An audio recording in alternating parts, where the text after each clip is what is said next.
Welcome back, fellow Illumineers, to be our guest. And I'm here to talk to you very briefly about the announcement for Worlds, specifically that they're going to do a super sealed event. Now, you may notice this is not my usual backdrop. I am, in fact, on the road. I've been on the other side of the country, my country being Canada, for work for almost the last 2 weeks. So I've basically been on the road since the set was fully released, which is why, if you've watched my latest set review for Draft for Reign of Jafar, you may have noticed that it's a little bit basic. Same thing's going to be here. Unfortunately, I don't have any visuals to show you. I'll see if I can splice them in on my phone. I'm not very good at that, but all my editing stuff is at home. So we're going to dive right into it, but suffice to say, I'll post a link in the description to the details of the super sealed, but I want to give you my thoughts on it, since apparently I'm one of the leading voices in Limited, which is really, really weird to say. So let's talk about the structure first, and then I'm going to give you my thoughts on what each set is going to contribute to this overall sealed pool and how you might go about tackling it. Now, I'm not just talking to the very, very few people, you talented people that are already qualified for Worlds, but I wouldn't be surprised if this format takes off, at least in limited capacity. Pun not intended, but definitely appreciated. So you might see it locally. Maybe you ask for it to be played locally. It is a big investment, right? We're talking about 16 packs. Specifically, if you haven't seen it, it's 4 packs from each of the last 4 sets, including Reign of Jafar. So we've got Shimmering Skies, we've got Azurite Sea, we've got Arcasia's Island, and now we've got Reign of Jafar. So 16 packs total, 4 from each. So that's a pretty big investment if you're going to do this in person, but especially if the World's stream is very popular and people are excited about it, you might see something like that locally, or maybe even before Worlds happens, maybe you want to be a part of it and experience what the Worlds qualifiers are going to experience themselves. So I want to talk about it for all of you. Might just be out of curiosity, or maybe you want to try it yourself. So here we are. So as I mentioned, 16 packs for one player. That is a lot of material to be working with. And from that, what they are expected to do is build a deck of 50 cards, but 3 ink restriction. So it's not down to the normal 2 for Constructed. It's not up to 60 cards like Constructed. It is 50 cards and 3 ink limitations. So naturally, if you used your normal sealed pool of 6 packs, that would probably be pretty hard to do. But in this case, we're giving people 16 packs.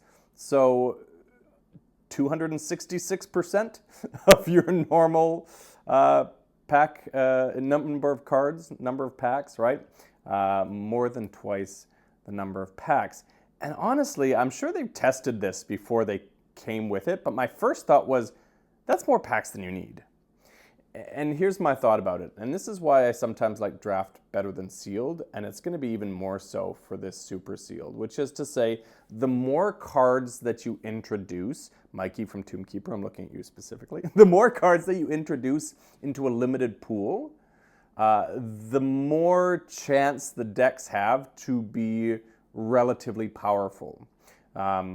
Relatively bomb heavy, if you want to call it that, or at least limited bombs, right? And the problem is, it's more powerful, but not necessarily more balanced, which is to say, removal is really scarce in especially these limited formats, the sets that they've chosen.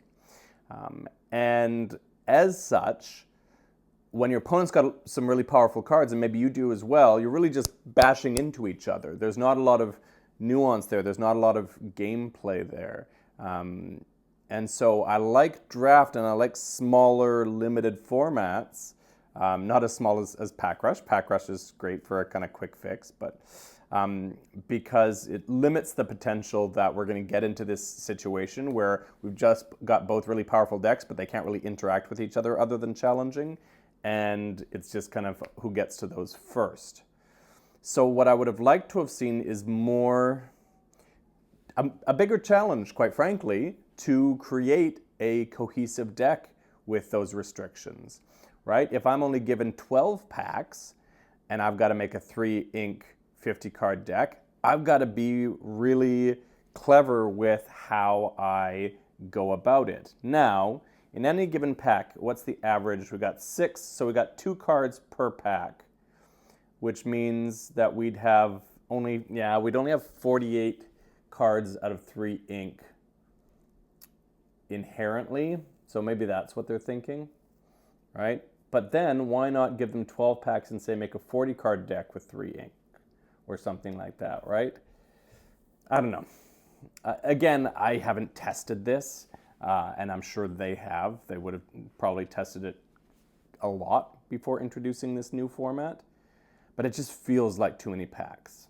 Maybe there's somewhere in between what I'm suggesting for 12, what they suggest for 16. Maybe it's split the difference, 14. I don't know. It just feels like more packs, which means the decks are going to kind of build themselves. I'd like to see it be more challenging for the players to build it. One limited environment that I actually really liked, shout out to Drew, who is our cube aficionado in the Lorcana community, but he and I did the 2v2 sealed at NA Continentals, and we were given 12 packs total between the two of us and forced to make 2 decks.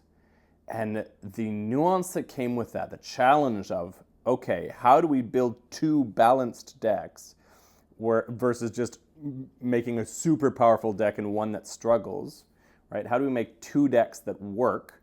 Because we both want the removal, we both want the card draw, we both want the evasive. So how do we make 2 decks that work and balance that out? And so that was really intriguing, right? We were challenged more in the deck building, which really got my juices flowing. So I really enjoyed that. And so my fear is by making it 16 packs, you're taking away some of that onus on the player to make hard decisions around how they build their deck, around which inks they choose, right? Maybe I've got a really powerful card in this ink, but I don't have quite enough cards to make it work around that. When I've got 16 packs, I'm likely to be able to have enough cards, decent cards, in any ink color, which means I don't have to make those hard decisions. So that's my first instinct, is just probably too many packs, but obviously the more we test it out, the more likely we'll come to the conclusion whether that's the case or not. So that's my first part. The second part is around the sideboard, which I thought was really interesting. This is their first way of introducing a sideboard, is in this. And if anyone's not familiar with the term sideboard, effectively what it is after game 1, I can take the remaining cards in my pool that I didn't include in my deck and swap them in and swap out cards that are in my deck. Now they're making it so that you have to stick with the same 3 ink colors, so you dedicate yourself to those 3 ink and you're stuck with those cards, but that still gives you some flexibility. You'll often have seen on my draft reviews where I'll bemoan a card that be like, in some instances this is going to be really good, but in a lot of instances it's not. Usually those get into my D category in set reviews. Well, with a sideboard, all of a sudden there's going to be cards that's like, against most opponents this isn't going to be very good, but against this opponent, with the deck that I've seen that they have, this all of a sudden becomes a lot more impactful. So I think it's really interesting. I've always found sideboards to be an interesting dynamic and allows for more cards to shine that might not normally. The problem that I have is that with a sealed pool, there's going to be people that screw up and don't reset their decks properly, which is after the match is over, you have to reset your deck back to what you submitted for your deck list for the game 1 of the next match. And there's going to be people that screw that up. Or it's just going to be really logistically annoying to be like, let me pull up my deck list again and remind myself of which cards I submitted for my original deck list. Right? It's different when you've got a constructed list that's really tight and you've played this deck a lot and you know exactly what cards are in there. If you had a sideboard for that deck, you'd probably be able to reset your deck pretty easily. But in a sealed pool where it's a lot of 1-ofs, maybe 2-ofs, it's going to be challenging sometimes to remember what cards were in your initial deck list. So I just feel like there's going to be problems there that are going to make it again, logistically challenging with the sideboard for a sealed pool. So I thought it was interesting that they introduced sideboards for the first time in this game in a limited environment. All right, so that's my general thoughts about it. I love, first of all, since I haven't said this yet, I love that they've introduced a limited environment into Worlds. Dan from the Forbidden Mountain, he and I had a conversation at Continentals, which is like, can someone truly say they're the best Lorcana player in the world if they haven't had to demonstrate that in multiple formats, in constructed and in limited, and potentially within there's room for even more nuance. Apparently that's the word of the day, by the way, is nuance, to do different types of formats. In this case, they've introduced a different type of constructed format. This isn't core constructed that we're used to. So I like that they're challenging the best players in the world to adapt to multiple formats, to really say, yes, at least for now, I am the best player on this day, best player in the world. So I think that's pretty cool. I'm excited to see if they keep pushing limited. I want to see, I've said this from day one, I love draft. I really want to see draft elevated from kind of a casual format. I'd love to see the equivalent of a draft set champs, like at a local level, something that is above just a pre-release event. I'd love to see a limited DLC. Oh my goodness, you could even make it a combination of draft and sealed. Yeah, love that. All right, so the last thing that I wanted to talk about, because I've already been here longer than I intended to, but you know me, I talk too much, is what impact I think each set is going to have on the general pool. Right? What are some of the kind of highlights of any particular set? And what are some of the best cards from that set? The cards that you're kind of looking to open. So I thought I'd go one by one. I've got notes here because, again, I'm doing this really basic, so bear with me as I got my little notepad here on literally the hotel's notebook here. All right, so Shimmering Skies is the first set. This one was one of my favorite sets to draft because I found it really challenging to build a deck that didn't have too many Uninkables in it. Specifically, the Uninkable count over the set as a whole is the same, but it was the cards that I wanted to play. There was more Uninkable cards that I was interested in playing that I thought were good for limited than in a normal set. It meant that normally I want, in a 40-card deck, 6 to 8 Uninkables at most. At most, I'm much happier in the like 2, 3, 4. But this set pushed my limit. I remember one deck I had like 11, maybe even 12 Uninkables in the deck. And that was too much. I still won that pod, but it was too much. So be mindful of the Uninkable count. You know, you open your Shimmering Skies packs and you're like, oh, I won all these cards. Be very wary of your Uninkable count. Make sure the ratio is the same. So what is that? In a 50-card deck, the most amount of Uninkables we want is maybe 10. Specifically, there was a couple of Uninkable series of cards that really struck me as great in that set. There was the series of efficient vanillas. You know, your Bonsai, your Moana, your Scrooge. Those were really good.